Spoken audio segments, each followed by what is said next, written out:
Hello students, today we are going to discuss about the motivation. Let's start with the definition.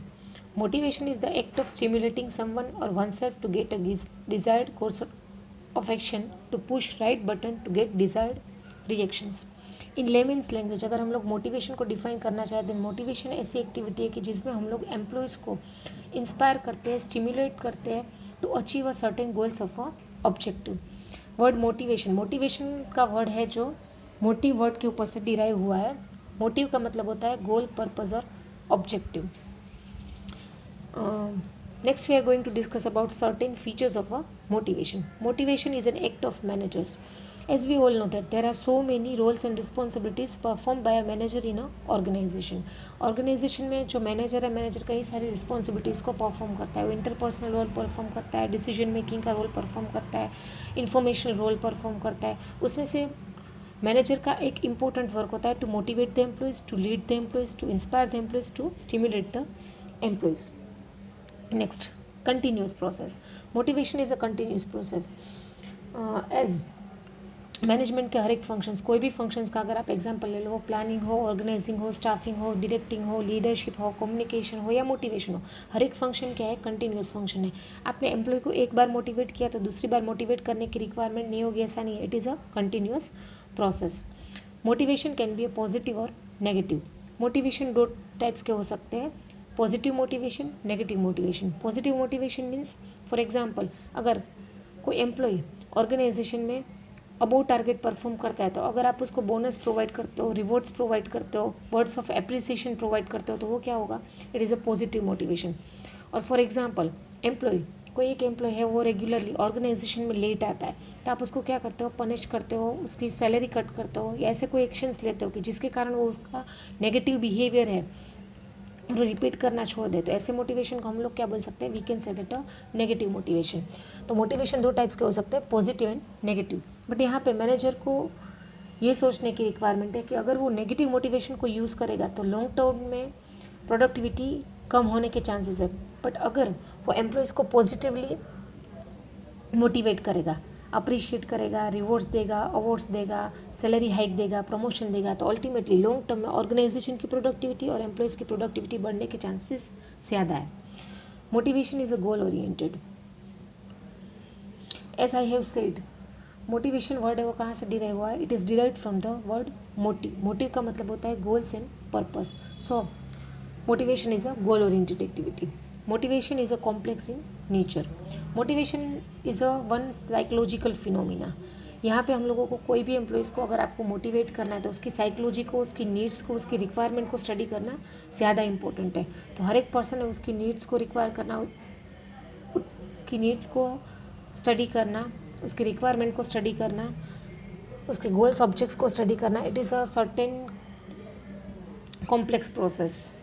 Motivation is an art to motivate the employees. हर एक person है, हर एक employees जो organisation में work करता है उसकी psychology क्या हो सकती है, डिफरेंट डिफरेंट हो सकती है. दैट्स वाई हर एक पर्सन के लिए जो मोटिवेशन की डेफिनेशन है वो क्या है, डिफरेंस है. So it is an art.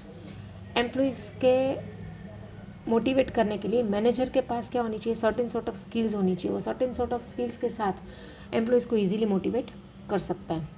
Motivation is a system oriented.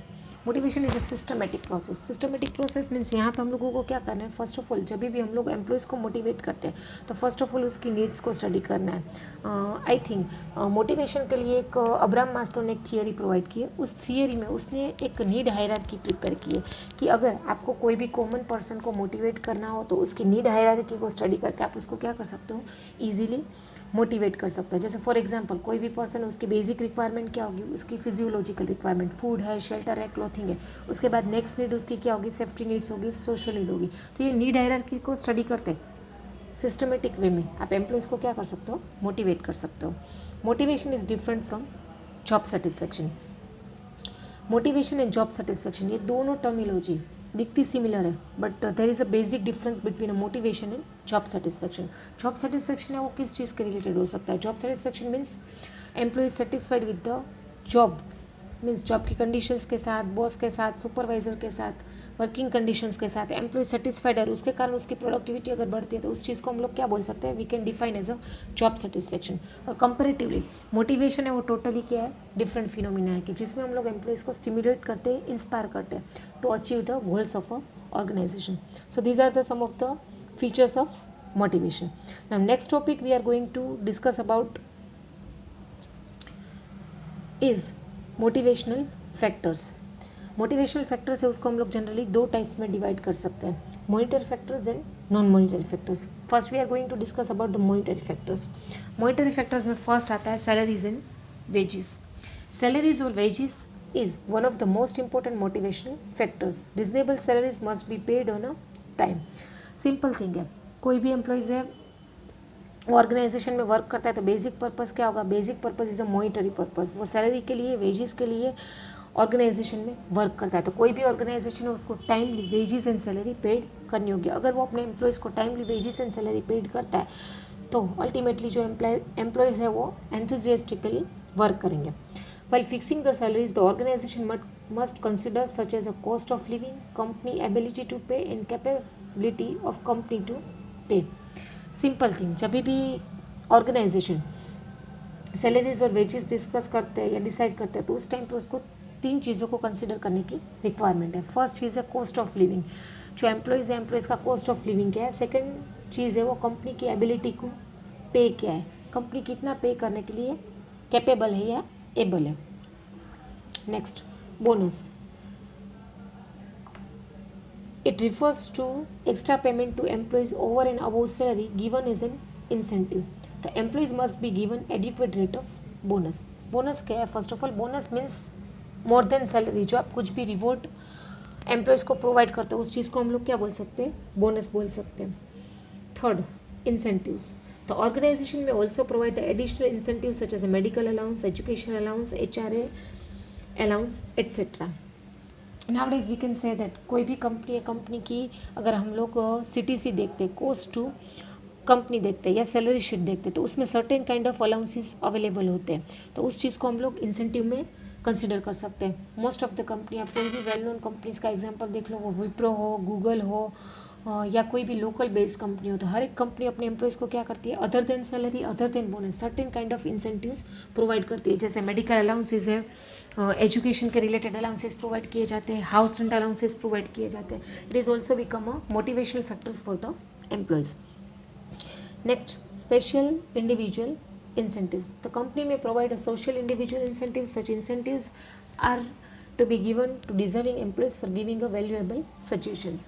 Many of the companies, as we can take an example of a Aditya Birla Nuvo limited, ABNL company. ABNL company क्या करती है, every year अपने employees के पास से certain suggestions receive करते हैं। उस suggestions को अप्लाई करने के बाद अगर कंपनी को कोई मॉनिटरी बेनिफिट होता है तो मॉनिटरी बेनिफिट होने के लिए वो अपने एम्प्लॉयज़ को certain kind of rewards provide करते हैं, जिसको हम लोग स्पेशल इंडिविजुअल इंसेंटिव्स में कवर अप कर सकते हैं।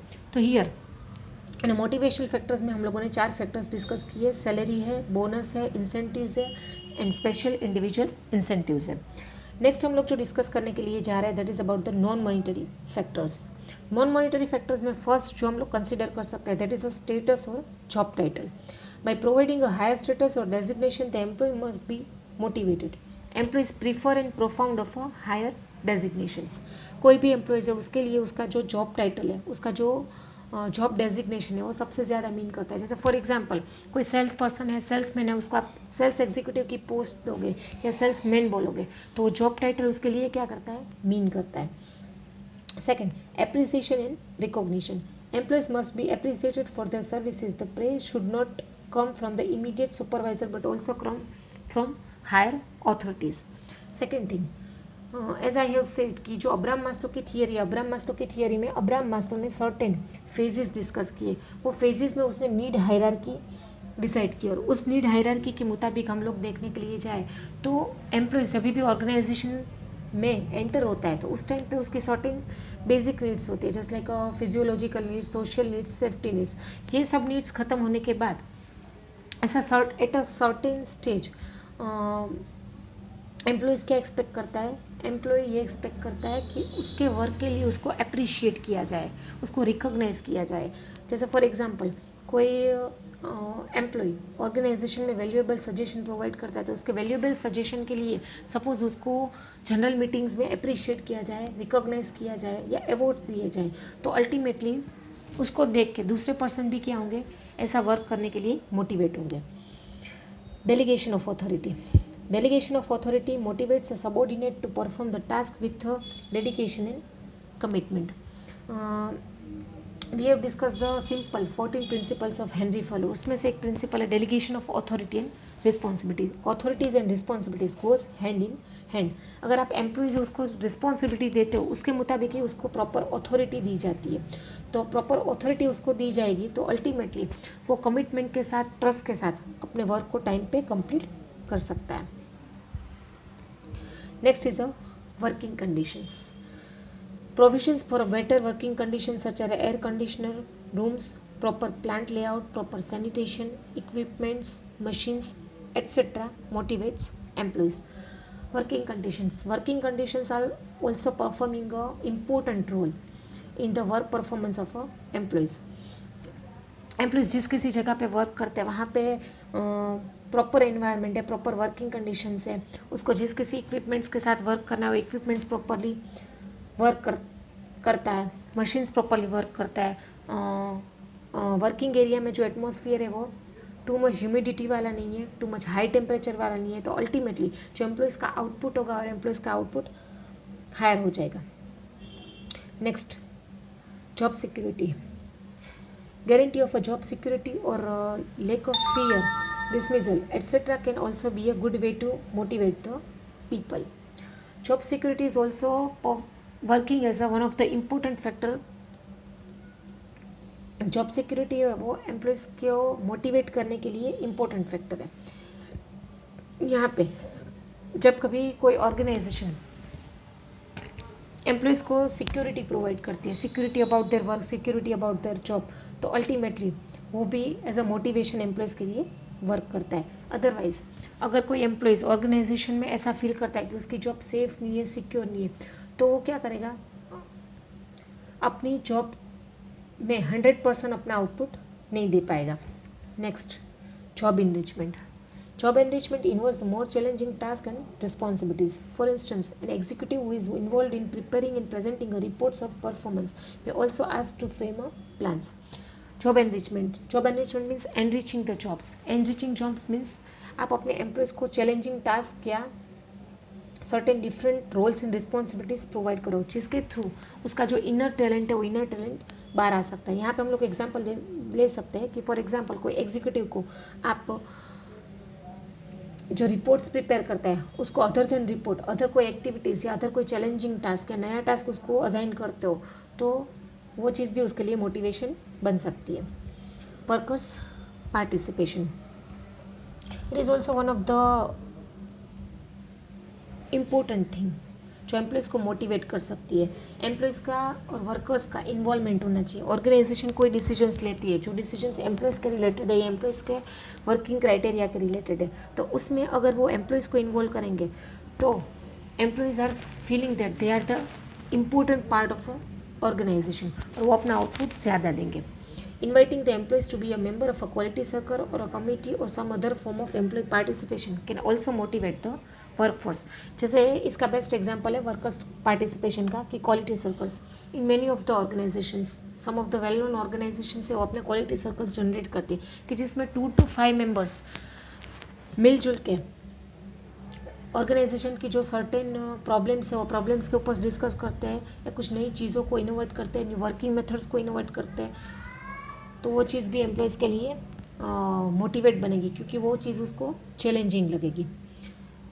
कोऑर्डिनल relations. Good and healthy relations must exist throughout the organisation. This would definitely motivate the employees. If organisation में एम्प्लॉयज़ और एम्प्लॉयज़ और एम्प्लॉयर के रिलेशंस अच्छे हैं तो अल्टीमेटली एम्प्लॉयज़ है उसकी लेवल ऑफ एब्सेंटीज़म कम हो जाएगी, उसकी प्रोडक्टिविटी क्या हो जाएगी, इंक्रीज़ हो जाएगी. तो हेल्थी एंड कोऑर्डिनेट रिलेशंस होने चाहिए एम्प्लॉयज़ और एम्प्लॉयर के बीच.